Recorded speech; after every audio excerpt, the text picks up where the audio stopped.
Bismillahirrahmanirrahim.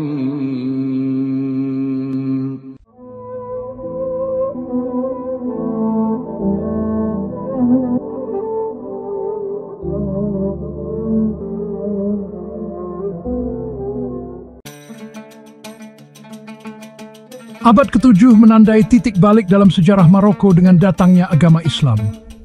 Di bawah panji dinasti Umayyah, pasukan Arab yang dipimpin oleh Uqbah bin Nafi menjelajah Afrika Utara. Misi mereka adalah menyebarkan ajaran Islam.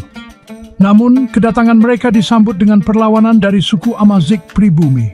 Suku Amazigh yang dikenal karena semangat kemerdekaan mereka yang kuat, awalnya menentang kemajuan pasukan Arab. Pertempuran berkecamuk di seluruh wilayah saat suku Amazigh mempertahankan wilayah mereka.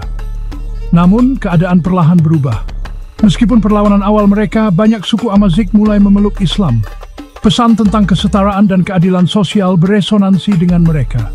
Seiring waktu, Islam menjadi sangat terkait dengan identitas Amazigh, menciptakan perpaduan yang unik antara tradisi Arab dan pribumi. Akhir abad ke-8 menyaksikan berdirinya dinasti Islam independen pertama di Maroko, dinasti Idrisiyah. Didirikan oleh Idris, seorang keturunan Nabi Muhammad, dinasti ini mengantarkan era baru stabilitas politik dan pengetahuan Islam. Idris II, yang melarikan diri dari persekusi di timur, menemukan perlindungan di antara suku-suku Amazigh di Maroko. Dia menyatukan mereka di bawah panji Islam dan mendirikan Fes sebagai ibu kotanya pada tahun 789 Masehi. Fes dengan cepat tumbuh menjadi pusat utama pembelajaran dan perdagangan Islam, menarik para sarjana dan pedagang dari seluruh dunia Muslim. Salah satu warisan paling abadi dari dinasti Idrisiyah adalah berdirinya Universitas Al-Qarawiyyin di Fes. Didirikan pada tahun 899 Masehi oleh Fatima Al-Fihri. Universitas ini dianggap sebagai salah satu universitas tertua di dunia yang beroperasi secara terus-menerus. Dinasti Idrisiyah meletakkan dasar bagi identitas Islam Maroko yang unik, memadukan tradisi Arab dan Amazigh dengan komitmen yang mendalam terhadap pengetahuan dan pengabdian agama. Abad ke-11 dan ke-12 menyaksikan kebangkitan dua dinasti Berber yang kuat, Almoravid dan Almohad. Kedua dinasti muncul dari jantung gurun Maroko, didorong oleh komitmen yang kuat terhadap kebangkitan dan perluasan Islam. Almoravid yang berasal dari ordo monastik menyapu Maroko pada pertengahan abad ke-11, menyatukan wilayah tersebut di bawah interpretasi ketat mereka terhadap Islam. Setelah kemunduran Almoravid, Almohad dinasti Berber lainnya menjadi terkenal pada abad ke-12. Mereka bahkan lebih bersemangat dalam mengejar kemurnian agama, mengikuti mazhab Maliki dalam fikih Islam, dan menekankan keesaan Tuhan. Kedua dinasti mendirikan negara-negara terpusat yang kuat, memperluas pengaruh Maroko di seluruh Afrika Utara dan Iberia, dan mempromosikan bentuk Islam yang berbeda yang menekankan kesalehan, pengetahuan, dan penolakan terhadap kemewahan. Periode setelah Almohad menyaksikan munculnya beberapa dinasti, Marinid, Wattasid, dan Saadi, masing-masing memainkan peran penting dalam menjaga kelangsungan Islam dan melawan ancaman eksternal. Marinid, yang berkuasa pada abad ke-13, berfokus pada mengkonsolidasikan kendali Maroko atas wilayah tersebut. Mereka adalah pelindung seni dan arsitektur, menghiasi kota-kota seperti Fes Meknes dengan masjid, madrasah, dan istana yang megah. Wattasid, yang menggantikan Marinid pada abad ke-15, menghadapi tekanan yang meningkat dari kekuatan Eropa yang merambah pantai Maroko. Dinasti Saadi yang muncul pada abad ke-16 merevitalisasi Maroko. Mereka berhasil mengusir serangan Portugis dan Spanyol, menegaskan kemerdekaan Maroko.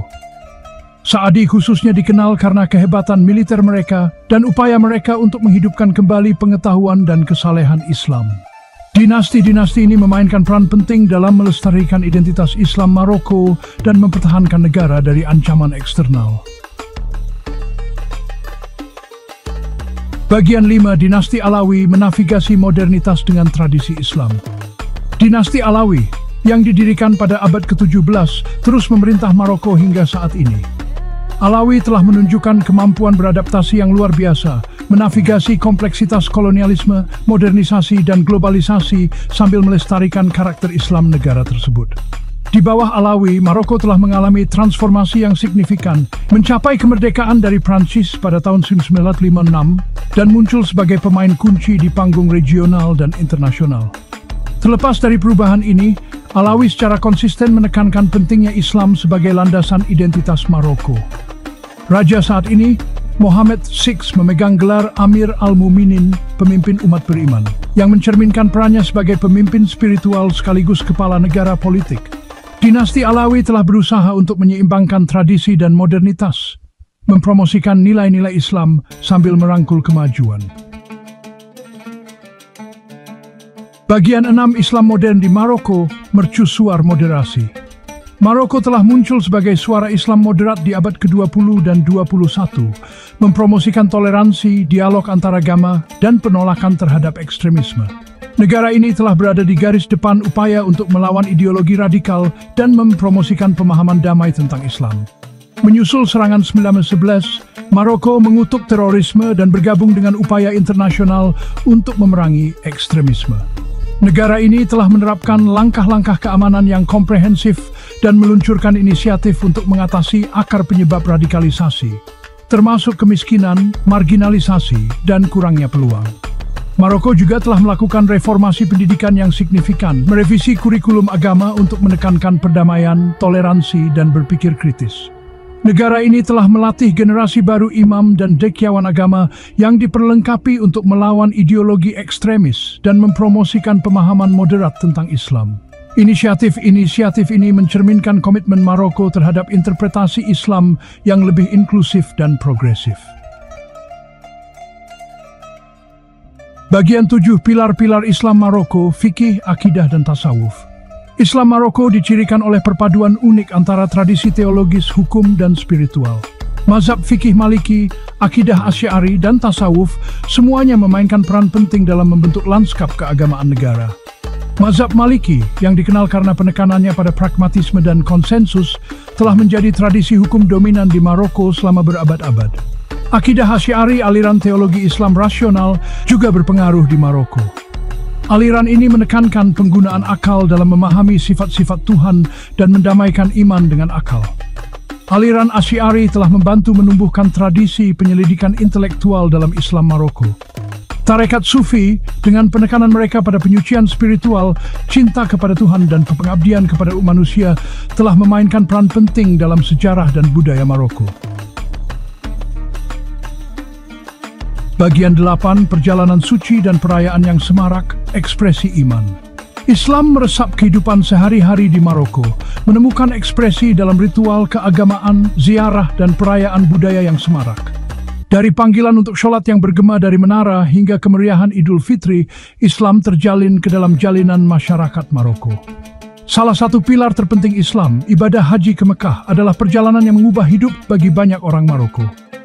Idul Fitri, yang menandai berakhirnya Ramadan, dan Idul Adha, yang memperingati kesediaan Nabi Ibrahim untuk mengorbankan putranya, dirayakan dengan penuh sukacita dan kemeriahan. Keluarga dan teman berkumpul untuk berbagi makanan, bertukar hadiah, dan berdoa. Acara-acara ini memberikan kesempatan untuk refleksi spiritual dan ikatan komunal. Bagian 9. Warisan keyakinan jejak abadi Islam di Maroko. Pengaruh Islam di Maroko sangat besar dan beragam. Sejak kedatangannya pada abad ke-7, Islam telah membentuk sejarah, budaya, masyarakat, dan identitas negara. Islam telah menginspirasi dinasti, memicu pengejaran intelektual, dan menumbuhkan perpaduan unik antara tradisi Arab, Amazik, dan Islam. Warisan Islam Maroko terlihat jelas dalam arsitekturnya yang menakjubkan, dari mozaik rumit Masjid Hasan Tua di Casablanca hingga menara Masjid Kutubiyah yang megah di Marrakesh. Keajaiban arsitektur ini berdiri sebagai bukti keterampilan, seni, dan pengabdian umat Islam Maroko sepanjang sejarah. Saat Maroko terus menavigasi kompleksitas abad ke-21, warisan Islamnya tetap menjadi sumber kekuatan, bimbingan, dan inspirasi. Komitmen negara terhadap moderasi, toleransi, dan dialog antaragama menawarkan secah harapan di dunia yang semakin terpolarisasi.